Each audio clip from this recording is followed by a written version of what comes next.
Hello everyone. The next topic in operating system tutorial is CPU scheduling algorithm, and the second algorithm is SJF. I have already discussed FCFS, so please watch my previous video also. So let's understand the next scheduling algorithm, SJF. SJF stands for shortest job first. Means the process which is having the less burst time will get the CPU first. Okay. So SJF is both preemptive and non-preemptive. ऐसा हमने क्यों बोला? Because से suppose P1 का burst time है 10 minutes, ठीक है, और P1 सबसे पहले आया.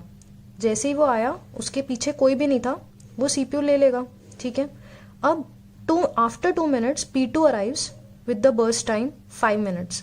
सो as compare to P1, P2 का बर्स्ट टाइम लेस है, तो P2 will get the priority और P2 को मिल जाएगा CPU and P1 has to leave the CPU. जो उसने 2 मिनट्स एक्सेस किया था उसका अब रिमेनिंग कितना बच गया? 8 minutes, and P2 will now acquire the CPU. So that is why it is both preemptive and non preemptive nature. Non preemptive हमने क्यों बोला? बिकॉज हो सकता है सब एक साथ आ गए and then according to burst time they will get the CPU. ठीक है.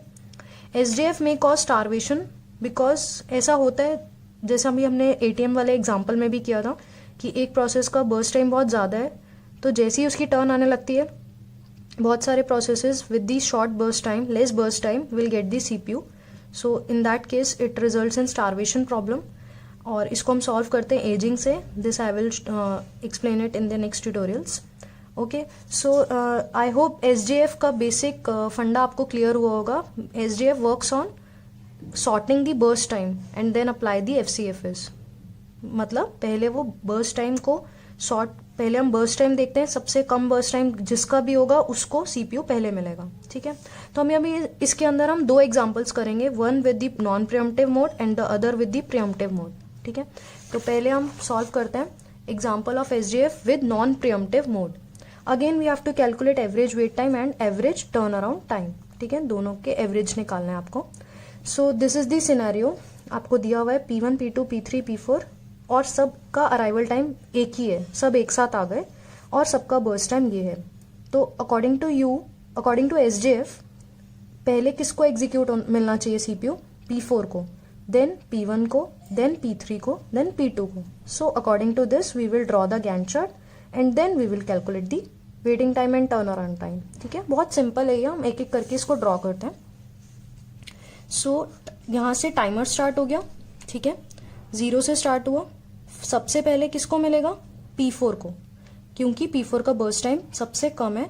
जिसका बर्स्ट टाइम सबसे कम होता है उसको पहले CPU मिलता है इन SJF, शॉर्टेस्ट जॉब फर्स्ट. ठीक है, तो P4 को पहले मिला फॉर 3 सेकेंड्स. ठीक है, अब P4 का काम खत्म, P4 गया. अब किसकी टर्न आई? P1 की. P1 को कितनी देर के लिए मिलेगा? For 6 seconds.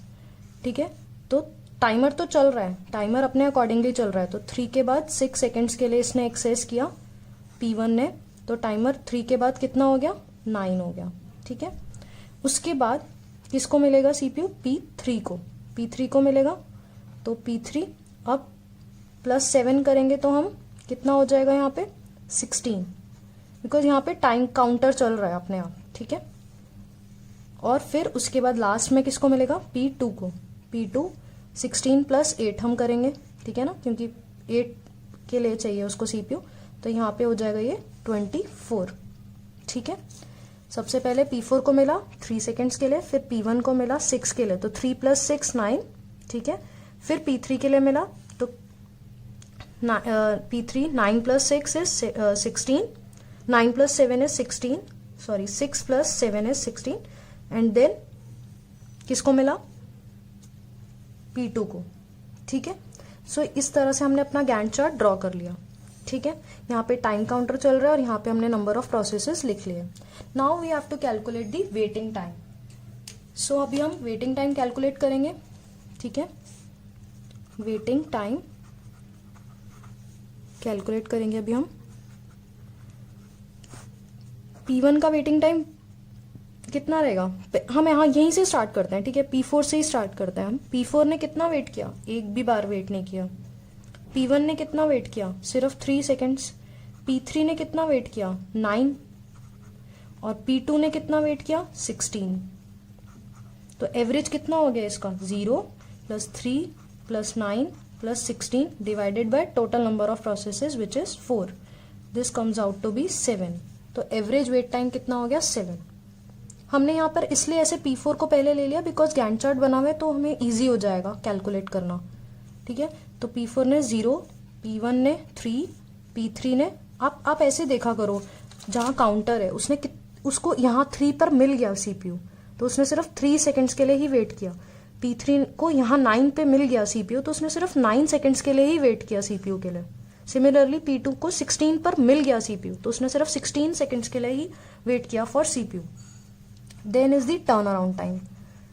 Turn around time तो इंडिविजुअल निकाल के then we will calculate the average turn around time. Turn around time मतलब आपको क्या क्या कैलकुलेट करना है. सबसे पहले P4 का टर्न अराउंड टाइम देखते हैं हम.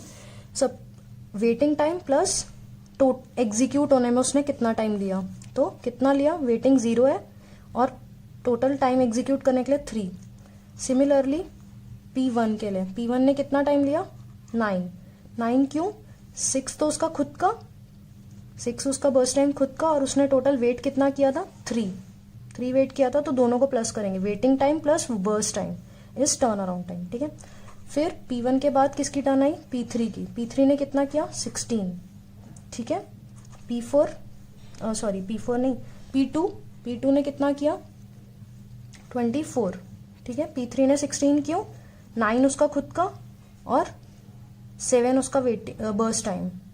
सिमिलरली P2 ने कितना वेट किया 8 बर्स्ट टाइम है और वेट कितना किया 16. सो दिस इज 24 और इसका एवरेज कितना हो जाएगा 3 + 9 + 16 + 24 divided by 4 which is comes out to be 13. So this is the average turnaround time and this is the average waiting time. So this is the non-preemptive mode. Now we will discuss the another example which is preemptive mode. Same SJF ही है लेकिन preemptive mode. अब सब इधर क्या था, सब एक साथ अराइव हो गए थे तो अकॉर्डिंग टू बर्स्ट टाइम हमने उसको एग्जीक्यूट करवाया, CPU प्रोवाइड करवाया.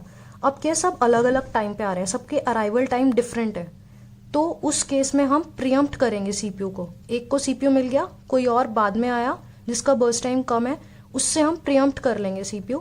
तो हम देखेंगे कैसे सॉल्व होता है क्वेश्चन. ठीक है, so in the next tutorial I will discuss the example of SJF in preemptive mode.